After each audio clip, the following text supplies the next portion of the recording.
When you think of the life of a popular Roblox YouTuber, what usually comes to mind? If you're thinking what I'm thinking, it's probably lots of followers, Robux, and also maybe a couple YouTube play buttons, which I'm trying to get, so please subscribe. But what if all of that comes at the cost of your physical health, your mental health, and in extreme cases, even your life? Recently, there's been a concerning rise of Roblox YouTubers being the target of one of the most nefarious attacks on the internet, the swatting. Today, we're going over 3 different cases of extremely popular Roblox content creators getting their house raided by cops in real life, just for making videos on Roblox. And the craziest part is, in the case of the last YouTuber, the cops were sent by none other than the Roblox Corporation themselves. So what on earth is going on here? Why are YouTubers being targeted? Why is Roblox sending cops after their own content creators? And what can content creators and just Roblox players in general, like you and me, actually do to protect ourselves against these types of attacks? To understand this entire situation, we first have to answer one question. What even is a swatting attack? Alright, so swatting is a form of criminal harassment that involves deceiving an emergency service into sending a police or emergency response team to another person's location. And the person that's behind the SWAT attack will usually trick these emergency services by false reporting a serious law enforcement emergency by using any one of these extremely serious situations. And because of that, emergency services won't just send, 1 or 2 police cars and maybe an ambulance. Instead, they'll send in an entire FBI SWAT team just based on the threat level that the attacker falsely reports. And that's actually why it's called a swatting. The term is derived from the law enforcement unit SWAT, aka the Special Weapons and Tactics Team, who are usually equipped with tactical gear and weapons that differ from patrol units and are called to situations that are deemed high risk. And sending in a SWAT team isn't cheap either, because although the people behind the SWAT may think it's just a prank call or a little bit of trolling, it is estimated that each SWAT call costs about $10,000 worth of police time, not to mention the waste of police resources, especially if there are also other actual SWAT level threats going on at the same time. Now, in terms of online culture, these SWAT attacks are usually most popular in online toxic gaming communities like Minecraft. So I was absolutely shocked to see this same situation happen in a game with a more laid-back community like Roblox, especially when it happened to the biggest Roblox creator of all time. Creecraft is a Roblox YouTuber and live streamer who has a whopping 14.7 million subscribers. And although he occasionally talks about serious topics like the schlep situation, I would say because he's kind of like the face of Roblox and is the most famous in this community, he's generally referred to as a very family-friendly and non-toxic YouTuber. And he hasn't really done anything controversial. To put this into perspective, Creecraft's most controversial event by far was a tweet about his hottest take about Roblox, in which he said brain rot games are more fun than most old Roblox games. I'm sorry, but the old Obby and Tycoon games were boring. And yeah, that's basically it. I mean, he just got ratioed and people were calling him wrong. But aside from that, Creecraft's a pretty chill guy. So that's why it makes it even more strange that this situation happened during his live stream on September 27th. Yeah, what's up? An emergency? Oh, shoot. Wait, what?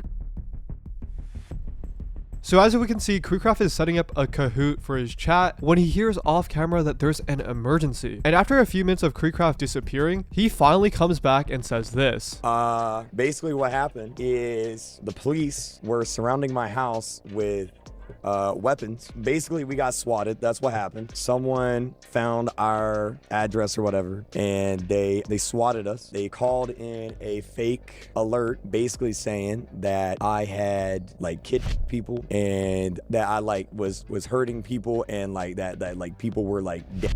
And that's the craziest part about swatting, because once the attacker finds out about your location, they will usually use special techniques like caller ID spoofing and social engineering to trick these emergency services into thinking there's a real threat. For example, this isn't his real location, but if Creecraft was in New York City and the caller was from Texas, a Texas person calling the New York City police about an urgent situation wouldn't really make sense if the caller's phone number showed that his area code was in Texas. So to get around this, these attackers use something called caller ID spoofing, which basically allows them to change the caller ID of their phone number. So if before they had a phone number that started with 214, which is the Dallas, Texas area, they can now spoof it so that their phone number appears to start with something like 212 instead, which is the area code for Manhattan in New York City, which basically makes the threat that they're calling about a lot more legit to the dispatchers. And this spoofing not only allows them to call from other countries, but it also gives the attacker a bit of privacy because it hides the caller's real phone number and location. And unfortunately, that has just happened to Creecraft. So basically that the house got surrounded by a SWAT team, and I went upstairs and there were like people with like actual like weapons. Oh, chat. And that's what makes swatting so dangerous. The thought of an army of these guys surrounding your house and barging in not only can cause a lot of psychological trauma and anxiety for the victim in the future, but also you have to see it from the SWAT team's perspective. In these guys' minds, there is a serious high-level threat and even potential hostages at stake here. So if they're in the house and an unaware person like Creecraft walks out of his room and sees them, any crazy movement or screaming or surprise reaction could accidentally be misinterpreted as a threat by one of these guys. And as you can see from the stuff they're holding, that can end extremely badly, which has actually happened in a situation that we'll be talking about later. I don't think people realize how serious this is. Like, they could have shot us. I'm not gonna end the stream because that's just giving them what they want. The people who did it, that's just giving them what they want. I'm not gonna do that. I'm gonna keep going. But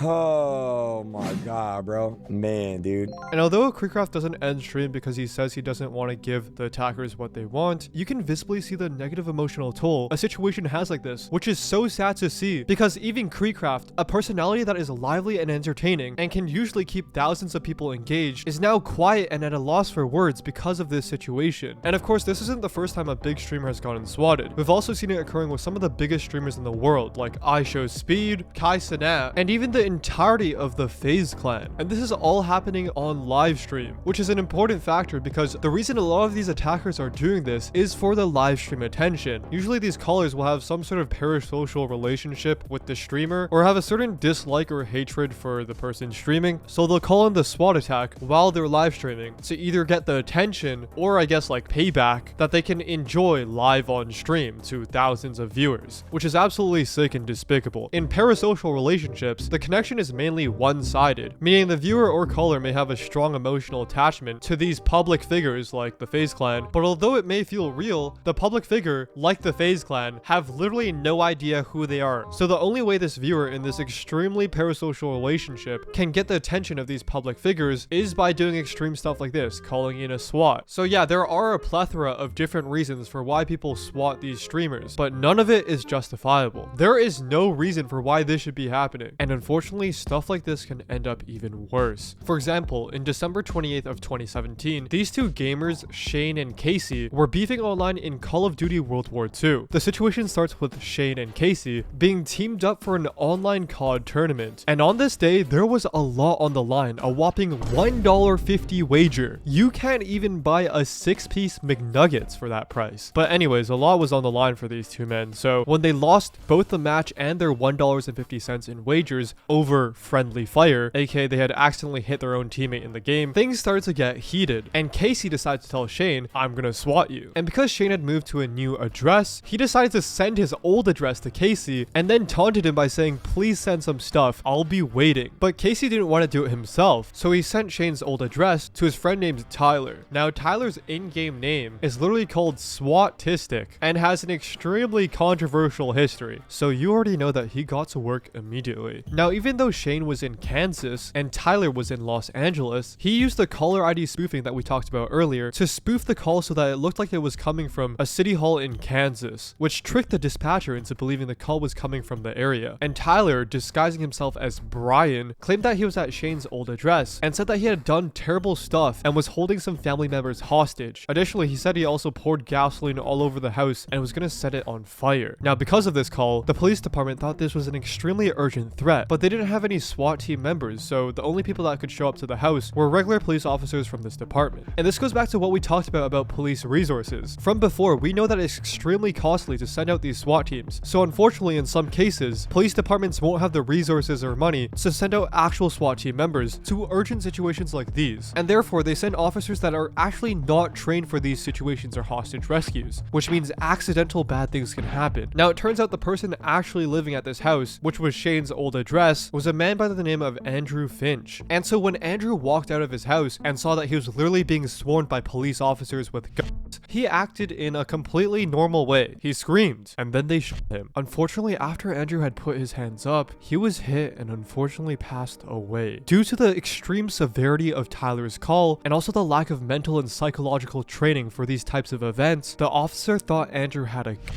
and unfortunately made the wrong decision. And the most insane part is that all of this happened because of $1.50. And although I'm extremely thankful that none of this happened to Creecraft or any of these other streamers, people also often overlook the significant mental and psychological toll a traumatic event like this has on someone, such as the case with the Parlo SWAT. Now, for some reason, Parlo has removed all of his videos, but he used to be one of the largest Roblox commentary YouTubers. However, he's also been a quite controversial figure online, with his most recent controversy being with a person named Dupe. You see, at the time, Parlo was messaging Dupe about meeting up in a hotel for a night, and obviously from these screenshots, it wasn't just, a chill sleepover, it was something much more. Now, at the time, Parlo was 19 years old, and he was under the impression that Dupe was 7.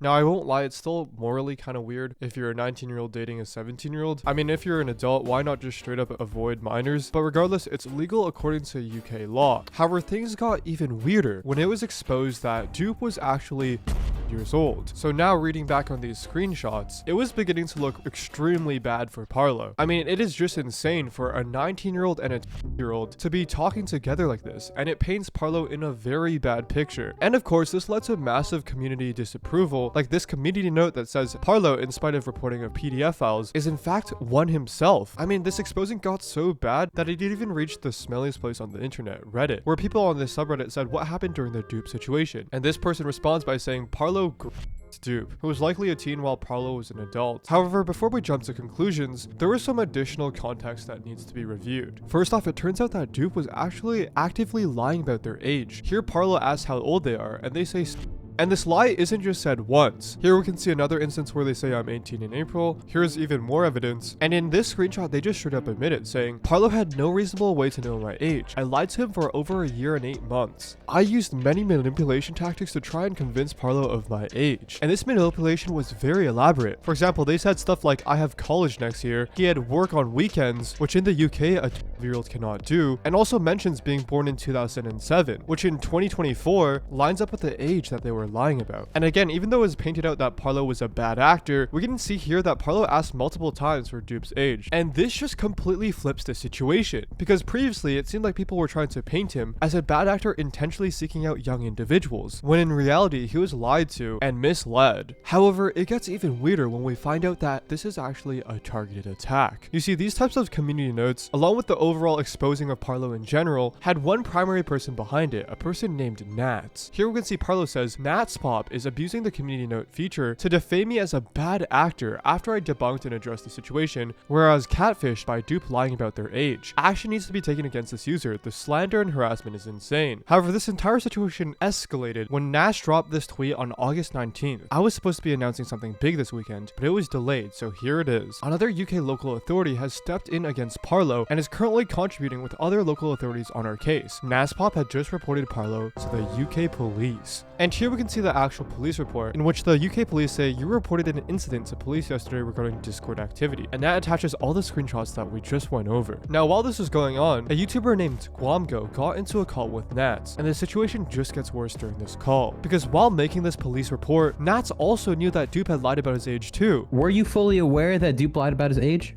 when you made this report? Yes, I was fully aware. So how many times have you communicated with this officer that you spoke with through email? Like 5 times. 5 times, and not one of those times you actually mentioned that Dupe lied about his age? Just to clarify. I did not mention it, no. The only time that I mentioned was on the description. But the most shocking moment of Guamgo's confrontation with Nats was this moment right here. I retract all my comments that I made, all the statements that I've made, all the tweets that I've made, pretty much everything that I said. What are your next steps from here? What are you going to do? In terms of what? In terms of like the police investigation, are you going to contact them to notify them that you lied essentially? Yes, I will. Not only had the primary exposer and the person who literally filed the police report retract their statements, but also fully admitted on call that they had purposely withheld information from police to maliciously target Parlo. What did you hope would happen to Parlo as a result of this report? At least like an arrest or something like that. Something like for him to take responsibility for. So again, just for clarification, you wanted him to get arrested for this? Yes. But why would Nats do this in the first place? Do they have something against Parlo? Well, as Parlo explains in this tweet, there may actually allegedly be a conflict of interest, because Parlo says that Nats, the person who is defaming me as a bad actor for the dupe situation, ignores that dupe lied about his age and catfished me. But on top of that, here is proof of Nats dating and doing inappropriate things with dupe back when they were these ages. So clearly, if Nats has also had a relationship with this dupe individual, that may be a motive for why they were doing this in the first place. But if it couldn't get any worse for Parlo, it did on September 10th when he was hit with 2 community guideline strikes on one of his videos. Now, side note, this is actually the reason why I, along with many other YouTubers, censor words or use replacements like PDF file, which seems to upset more people than you think. Why are you censoring yourself? Call things by their actual names. Dislike because way too much censorship in your video. And for these kind of commenters, I generally don't know if these people are trolling or if they just don't possess higher order thinking skills. I mean, if we use their brains for a second, why would I purposely waste additional time zooming into the video timeline, cutting out bad words, and manually drag in a sound effect to censor the word? If it isn't the fact that I like torturing myself by giving myself extra work on the timeline, is there maybe another reason for this kind of censorship? For example, on one of Schlepp's videos, he censored out every single swear word, every reference to inappropriate behavior, and all the ages of the people involved. Yet his video still got demonetized. For Schlepp, having a video demonetized has a super heavy impact because his videos cost thousands to make because he has to pay for flights, editors, voice actors, and animators. But more importantly, on the YouTube platform, demonetization isn't only about the money, because when a video gets demonetized, YouTube aggressively suppresses its reach, which means once you're demonetized, your video is basically suppressed in the algorithm. Your video just ironically gets censored and no one watches it because, you know, YouTube just doesn't push it out to people anymore. So for the people like this saying, if you really cared about child safety, you wouldn't care if your videos were demonetized, when the goal is to spread awareness about child safety to as many people as possible, surely you can see why getting your video completely killed off the algorithm would be bad for spreading awareness about child safety. I mean, if you look at it from YouTube's perspective, both YouTube and Google are profit-driven companies, meaning as a company, their goal is literally to make as much money as possible. So knowing that if you're YouTube and you see a video that is demonetized, meaning it makes absolutely no money for them, and you remember, hey, wait, we're a profit-driven company, why on earth would YouTube push out this video if it makes them no money? It's completely against their core of a profit-driven company, so it makes sense for them to completely kill off this video and let no one see it because it doesn't make them any money. Why would they want people to watch it? And what that means for people like, you know, Schlepp and other Roblox YouTubers is that if we want our video to reach as many people as possible, we actively have to take steps like censoring out words, or again, going to the video software and, you know, cutting words out and replacing them with a sound effect in order to avoid demonetization, which results in our YouTube video being absolutely killed off the platform. But aside from the whole demonetization and suppression of your videos, there's an even worse consequence on YouTube if you don't censor your videos properly, which is the ban. From this screenshot, we can see that Parlo had 2 active community guideline strikes, and on YouTube, you only get 3 strikes before you're banned from the platform forever. Meaning if Parlo accidentally forgot to self-censor his videos and he received 1 more strike for that, he would just be fully banned off the platform. YouTube would not care. So if these people cannot stand the scum of self-censoring people, YouTube isn't the place for that, and you should probably move to another platform like Twitter. So yeah, I hope that makes more sense as to why we censor our videos. It's not that like we love censorship and want to. In fact, I'd be way happier if I didn't have to go into my editing software and spend way more time censoring every single word out. It's that we actually have to stay on the platform and get our videos recommended. And I'd also expect anyone watching my videos to have the most basic reading and listening comprehension, so if you can't understand what the words mean, maybe you're just not old enough to watch the videos. But anyways, back to September 10th when Parlo got these strikes, he hopped on a call with Guamgo to sort the strikes out. However, hours later at 12 a.m., 8 of these bomb vans show up to Parlo's family member's house asking for his location. And 2 hours later at 2 a.m., it got even worse. Out of nowhere,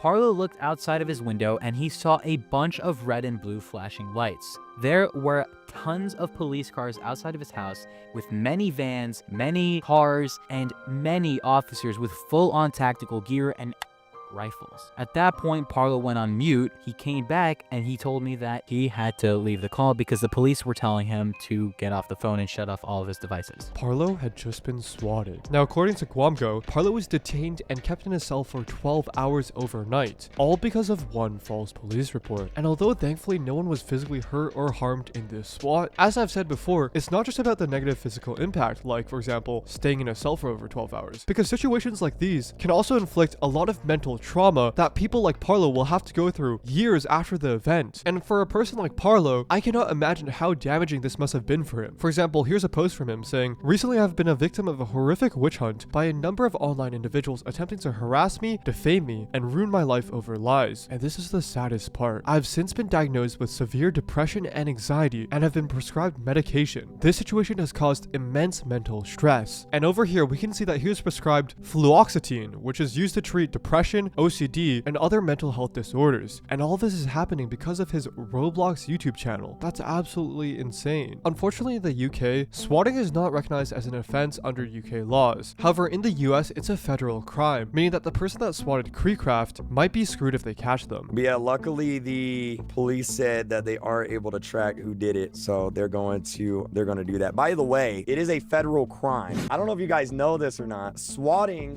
is literally classified as attempted murder. So like, if you get caught, you're going to jail for a long time. Like, you realize that, right? But finally, let's talk about the last case that involves the swatting of a Roblox YouTuber named Flush by Roblox themselves. And this situation starts with Roblox's support system because it has one crucial flaw. In this form, it asks for your username and then email address, along with a box where you can describe your own issue. Now, here's the issue. They don't actually verify the email. So if I were to type, for example, my username is Creecraft, and then I went to Creecraft's YouTube channel and looked at his email address, if this is the email that's attached to Creecraft's Roblox account, hypothetically, I could put anything I want in this box, and to Roblox, it would look like this message that I just wrote out right here was actually sent from Creecraft's official account. Now, luckily, Creecraft separated his accounts, so this won't work for him, but other YouTubers that may not have separated their email address from the Roblox account or just have their email leaked online are now susceptible to this attack. Because if I was a sick individual, I could type any sick or weird threat in this box to Roblox and disguise it like it came from an actual YouTuber. And unfortunately, that's what happened to Flush, because he was banned for 7 days for making threats against others, even though he himself had done nothing wrong. Someone else had just gone on this Roblox support ticket, filled out his information and his email address. This is obviously not his real email, but after putting a sick threat, they can now continue and send this to Roblox as if Flush was the one that sent it. And even after trying to appeal this ban, Roblox said, "Your account was correctly banned for violating the TOS. The penalty for this offense will not be changed." But of course, this was only the beginning of something a lot worse. I'm literally falling asleep when I hear a knock on my door. But it wasn't just a knock, it was actually a banging at my door. I opened the door, and standing in front of me were 5 cops looking like they were about to jump me. Because Roblox kept thinking I was sending threats to them, because, you know, people were using the email that I used for Roblox. Again, no password needed, they just needed to know my email. Roblox sent my information to the FBI and then the police. And because I had my phone number on my Roblox account, you know, for verification purposes, you know, for my safety on Roblox, Roblox ended up giving all that information to the FBI and the police, and they were able to track my location that way. Yeah, imagine me having to explain to 5 cops how flawed the support system of Roblox is. And after Flush was literally swatted, this is what Roblox had to say. You have options. You can call or text the Crisis Lifeline. We sincerely hope that things get better for you soon. Which is absolutely ridiculous after the situation he had just gone through. He had entrusted Roblox with his personal information and just got straight out banned and swatted for doing that. Like, Roblox did not even bother checking if I was sending those messages. Instead, they used the information that I entrusted them with, my phone number, my email, everything that I have logged in there. I have the whole 2-factor authentication system, yet they just ignored all that just because of fake messages that I did not send. Like, honestly, after this whole situation, I have lost faith in Roblox and do not trust them whatsoever. Finding about this situation is so infuriating, especially because this situation was so preventable. All Roblox needed to do was add a little box here that says confirm password or something, so that no one except for Flush himself could send these kind of reports to Roblox headquarters. And it's not the first time that this has happened. This happened to another YouTuber about a week and a half ago. And I'm pretty sure this has happened at least once again in the past